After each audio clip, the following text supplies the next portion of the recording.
Hi, I'm Katina Anglin, and this is A Good Show.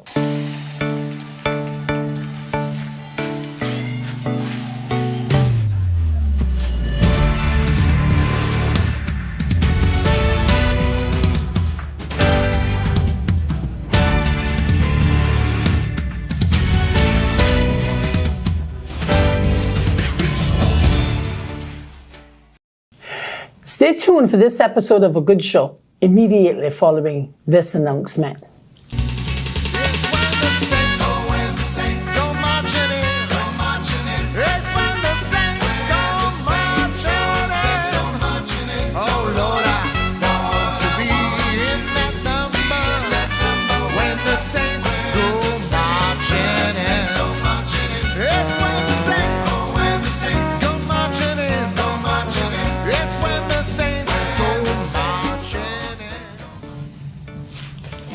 Thank you so much for being here with us on this episode of A Good Show.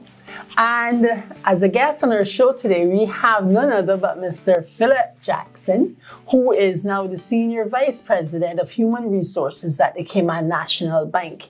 A lot of you may know him as Phil Jackson. I just learned the reason why he got that. You want to share that story? Yeah, sure. Quickly? Welcome to the show, Well, Phil. first of all, it's a beautiful day in the Cayman Islands, as always. As always. Glad to be here. Thank you for having me. I was telling Katina that basically when I transitioned from working in the civil service to the private sector, some of the guys started calling me Phil. And it was around that time when Phil Jackson was coaching the Lakers, winning all those championships. The Bulls? The Bulls and the Lakers. He first coached the Bulls, but then he went to the Lakers that's as right. well. That's right. I stand So, corrected. I just took the nickname Phil, and everybody started calling me Phil. It stuck with me, so... Phil Jackson, I Coach started Phil Jackson. using- Yes. But either Philip or Phil, Yes. you know. But to be in human resources, you have to be somewhat of a good coach also. right. Yes? That's right. So, Yeah. So, you are now... Today we're going to talk about employment, Caymanian employment and immigration, and the relationship between the two of them, whether it's good, whether it's bad.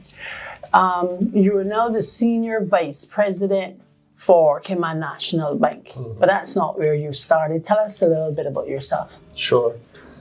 Well, I mean, personally, I would say that my navel strings in West Bay. My mother's a West Bayer. I grew up on Watercoast Road till I was about 7 or 8. Left and I went to live in Newlands, Savannah, Pease Bay, even South Sound for a stint, but more or less grew up in Spots, Newlands. Okay. My family migrated to the US in 86. We came back in 1990, Okay. and I graduated from Triple C School. I went to work for government. I was a civil servant for about 9 years. Then I left government and, in 2000 I got a scholarship. I got a Chevening scholarship in the UK to go to my master's. Awesome. And did that in Manchester. Came back home, still with the government. Then I decided to venture in the private sector. In the private sector, I worked for EY. Okay. And then I worked for UBS Fund Services, CUC, and now I'm at Cayman National. And before that, I had stints where I've had little, I would say, summer jobs or jobs before going into college. What was your first job? Do you remember? One of my first jobs was actually working at Domino's Pizza in Savannah as a driver, delivering pizza. And Senior Vice President of Cayman National Bank. Started out as a pizza delivery delivering man. pizza. It was fun. Yes. I used to make some good tips back in the day. Yeah, that's the thing about the service industry that's not emphasized enough, I believe. Yes. Is that people who receive good service has a way of rewarding that. That's right. And in the service industry, tourism just pops to mind right now. But there are other forms of service, such as the restaurant industry and bars and so on. So actually, I worked also at the Marriott. Before it was Marriott, when it first opened up, it was at Radisson. Radisson, yes. And I worked there 1990, I think it was 1990 and 1991. And that taught me a lot about customer service, taught me a lot about how to greet and treat tourists, interact with them, how to sell your island. Yes. And I also made a lot of tips, and it made me sort of more of an extrovert at that time. Yeah. And I also worked at the Grand Pavilion Hotel. Now that's quite a before Grand Pavilion was an office building, it used to be a hotel. Yes. And the Queen actually stayed there on one of her visits. Yes. So I worked there for just a little bit over a year as well. But I've kind of started off in hospitality. But I went into human resources because Harris McCoy from Northside actually encouraged me. He said, this is going to be the future. And I think you have you're promising, and you should, maybe focus on a future in HR. So that's what I did. So, Good advice heeded. That's right. Yes. And this is where you are today. Yes. Thank God, he has given me favor, and he has directed a lot of my life to make me successful. I always say, Jesus is the source of my success. Hallelujah. Thank you very much for saying that, because so many young men are trying to find their purpose and trying to find their way. But I don't think that enough have been exposed to the fullness of the relationship with Jesus. I think they've heard of him, but they don't have that relationship, and they haven't really been encouraged well enough to engage in that relationship, because when Jesus Christ becomes your director and you follow his directions, the pathway doesn't become smooth, but it becomes easier to walk on, because you're following his instructions, and he's prepared the way. So he knows where the potholes are. He knows where the speed bumps are. He knows when you should go left and when you should go right and when you should walk straight ahead. And a lot of times, in our careers, we are walking on the wrong road or on the wrong side of the road sometimes. We're on the left lane when we should be in the right lane, because we're not hearing and heeding the words of God. That's right. The guidance of Jesus Christ. Some Caymanians, young professional Caymanians, are so eager to advance in their career, and they're hungry and so on. But sometimes they make moves at the wrong time. Yes. They're not listening, and sometimes they're not prepared, and they might make a wrong move, because they're a little bit overambitious sometimes. But I thank God, he's directed my whole path. I remember when I was leaving CUC to go to CMB, I asked my church brothers to pray, and my pastor say, pray to help me, give me a sense of good feeling and comfort, and this is where I should end up, because I didn't really want to leave, but yes, and I got that sense, and I got that confirmation. A peace of mind that comes with knowing that God is with you, and you've listened and headed in the right direction.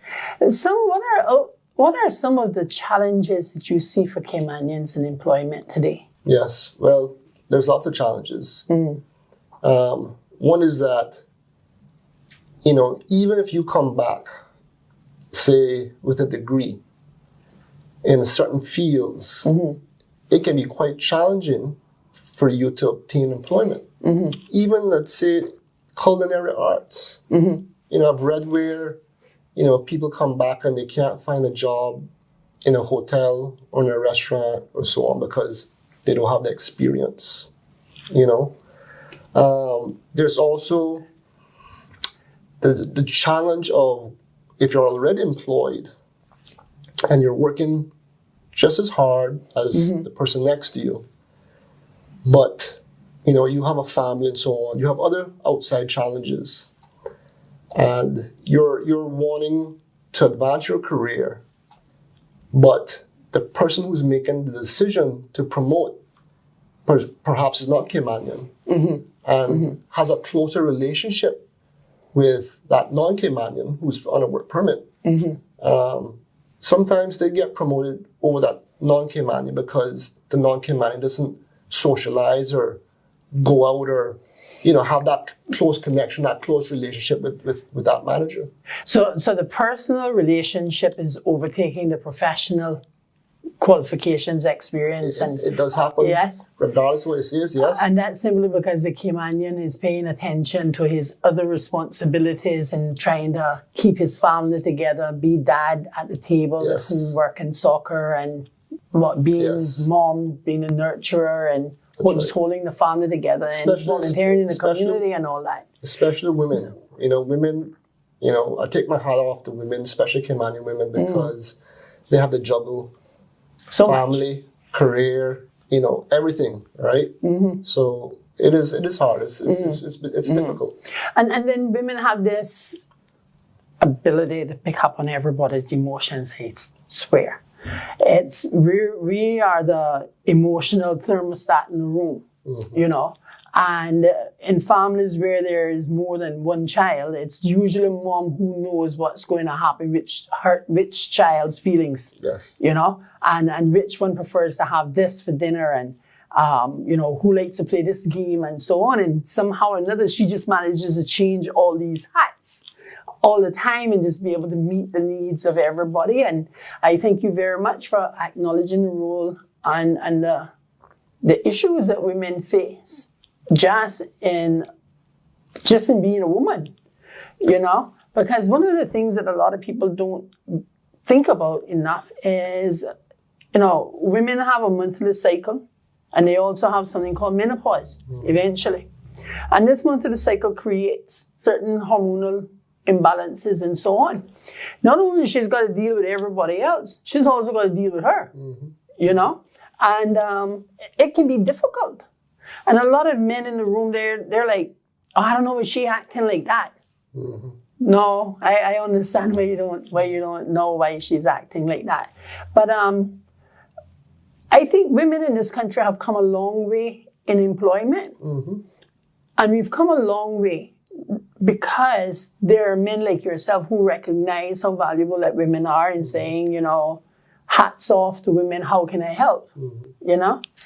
So the other issue I see is that, we have a lot of young people who are just graduating from high school and they want to work in an office environment. And they might not really be suited for an office environment, right. academically.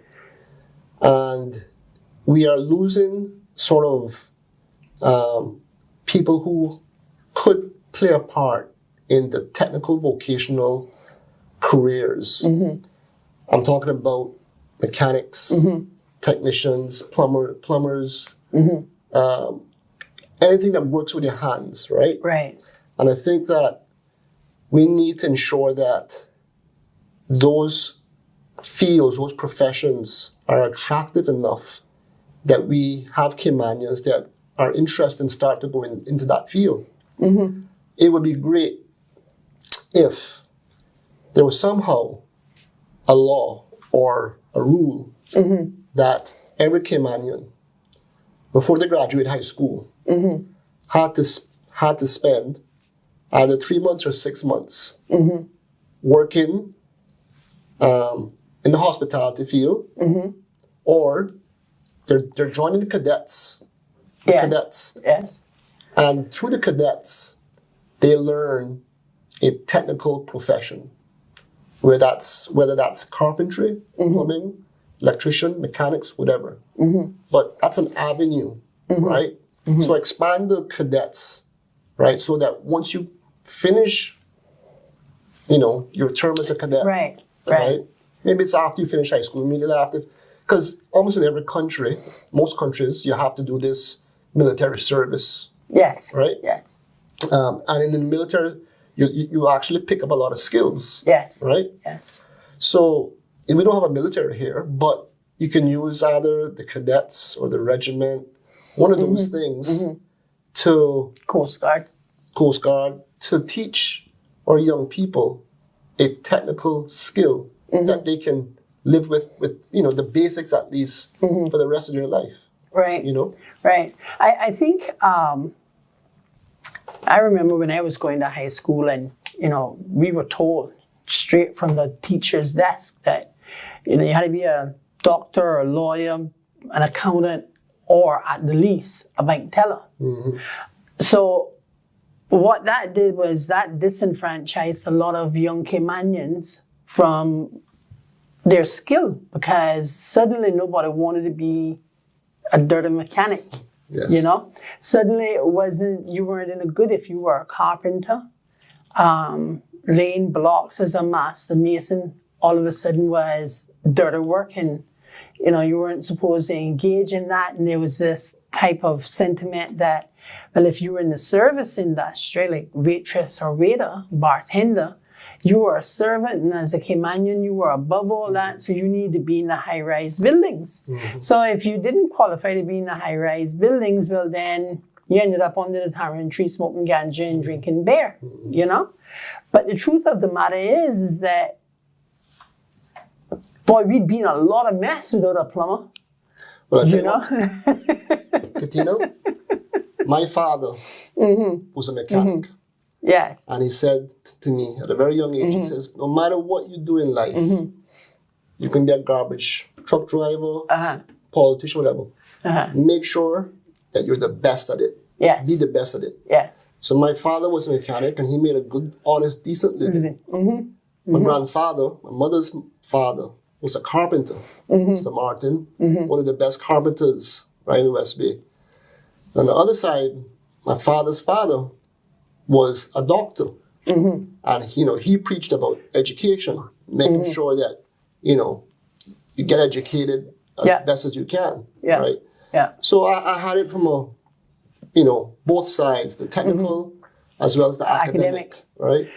But you saw enough there for you to be able to realize that the world is actually around, and there are many things that goes into making your world operate. And you saw that you can be successful as a mechanic.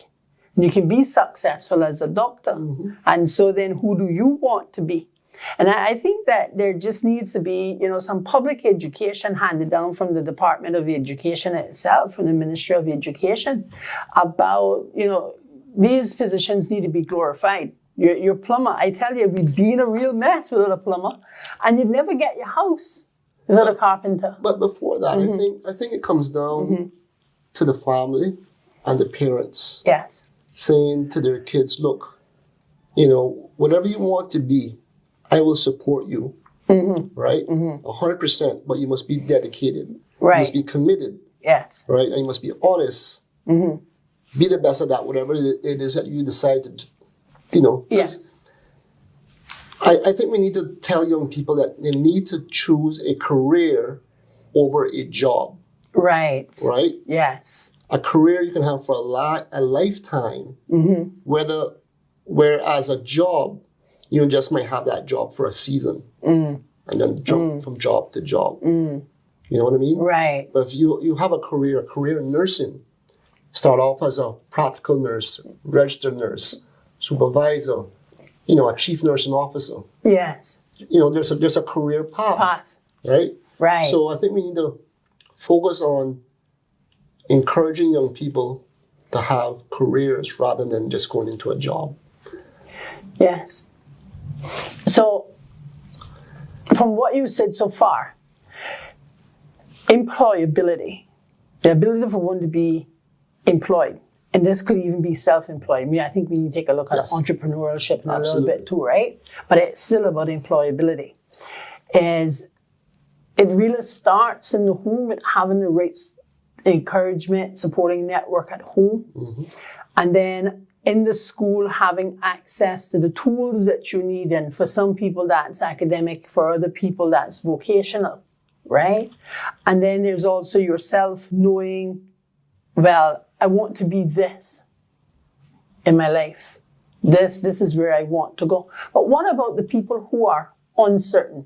They are stable-minded people, they will commit but they're still uncertain because they're young. They've heard about all the different opportunities that are available to them in life, and they want to try some of this and some of that. What would you say would probably be the best approach for them? I think trying to get some good career counseling, right? But also, finding out what is it that you enjoy doing that makes you happy. Where does your sense of purpose and pride come from? So if you enjoy, working with your hands and you're technical, then you want to look at something that's technical, that's maybe data-driven. If you enjoy not working with people, you want to work, you want to face people, then you look at a career that doesn't involve people. Yeah, right? When I look at Cayman Airways has been such a success story. When you think about the number of Caymanians employed, the number of Caymanian pilots that they've been able to train and succeed, talk about succession planning. It's Cayman Airways. It's Cayman Airways. Cayman Airways. There's some really great Caymanian companies out there. I've worked for, both CUC and Cayman National. And both of them had very high percentage of Caymanians, around 90% or more, employed, for their companies. And it's because there's an ethos and an emphasis on reaching out and ensuring that we exhaust all our avenues of hiring Caymanians, ensuring that, we can, there's no Caymanian that cannot do this job, right? We have to exhaust all opportunities. CUC is distinct in that CUC has a very strong apprenticeship program. That's correct. That's correct. You want to share a little bit about that?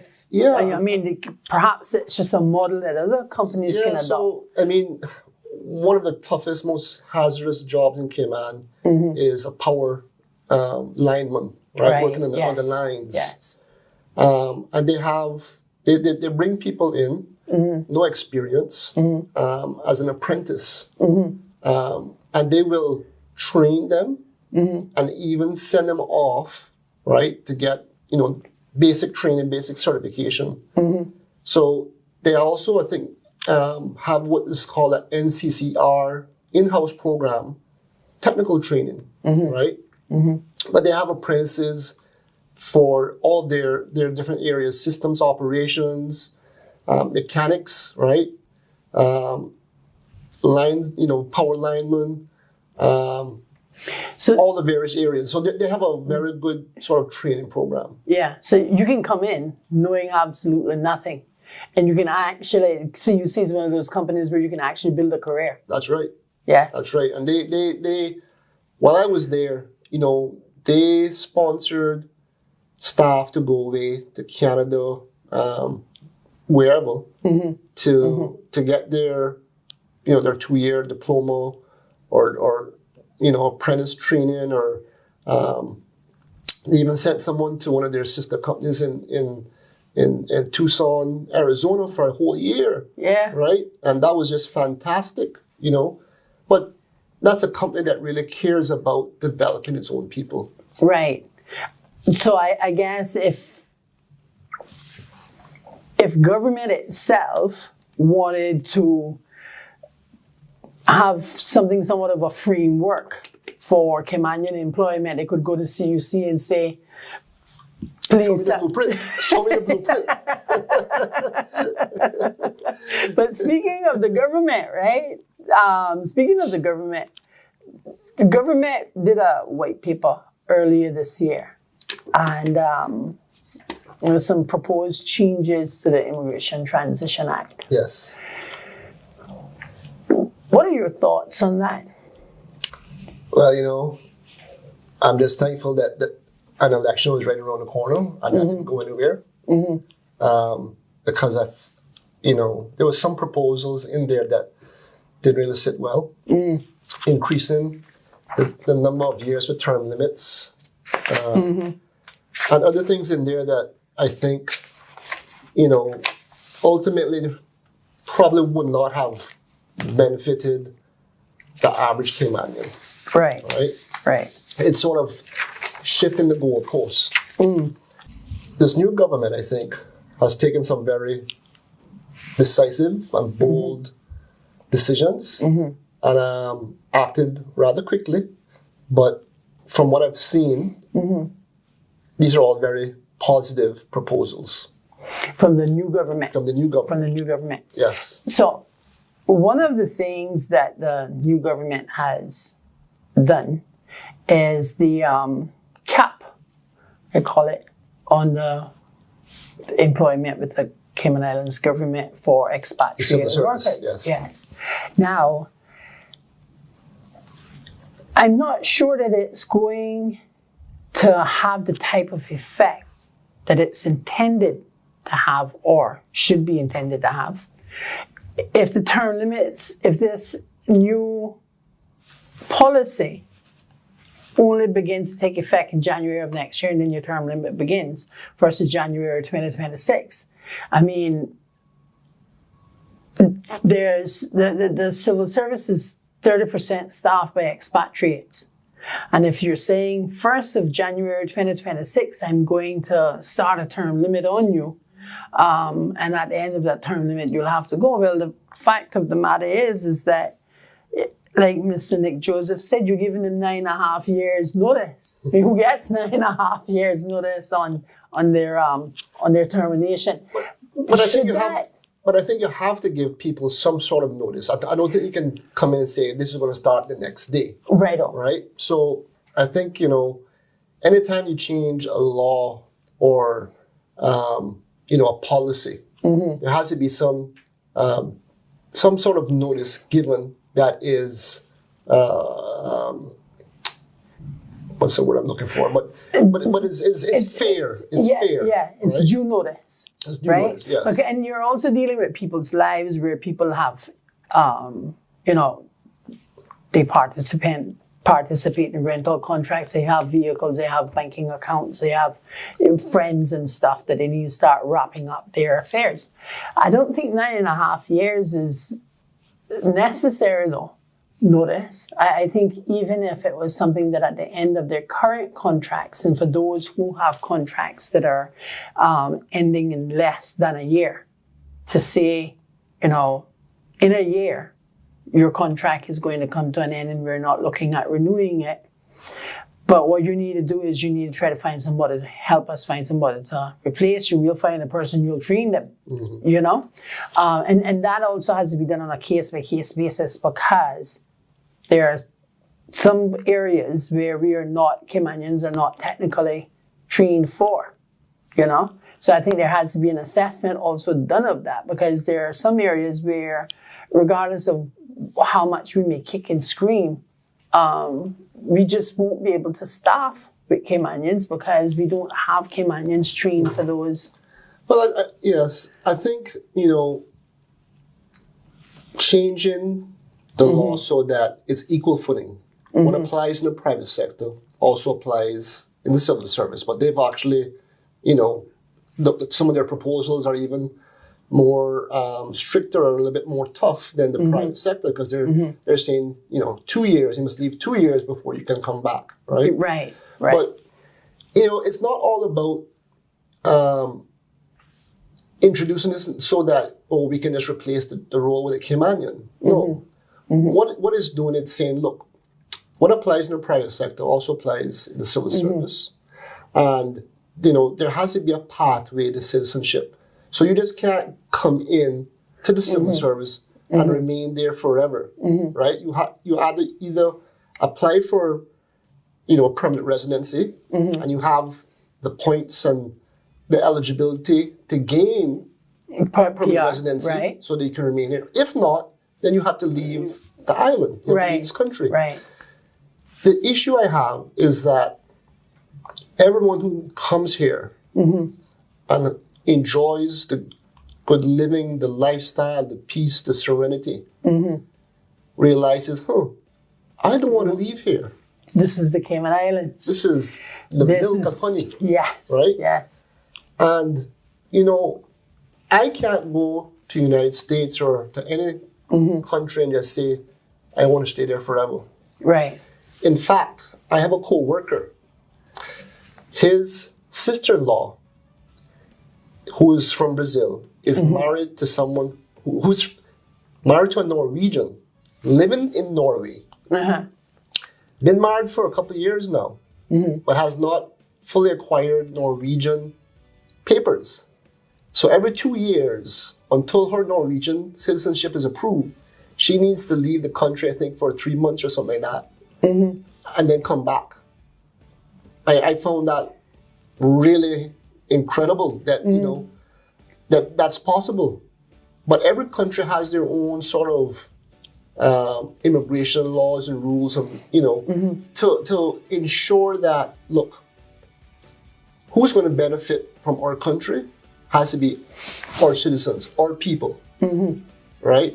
Primarily, we have to have the best jobs as Caymanians, the best, you know, the scholarship opportunities, right? Internships, right?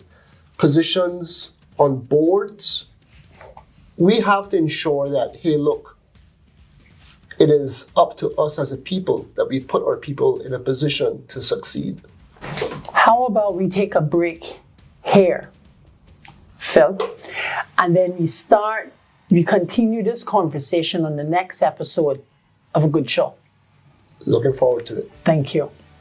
Thank you so very much for being here on this episode of A Good Show. Join us on the next episode for the continuation of this discussion, because it's then that Phillip begins to dig into how employment can benefit Caymanians in the Cayman Islands. So thank you very much for being here, and we'll see you on the next episode, 7 p.m. on Tuesdays and Sundays on Channel 33 on Logic. God bless you.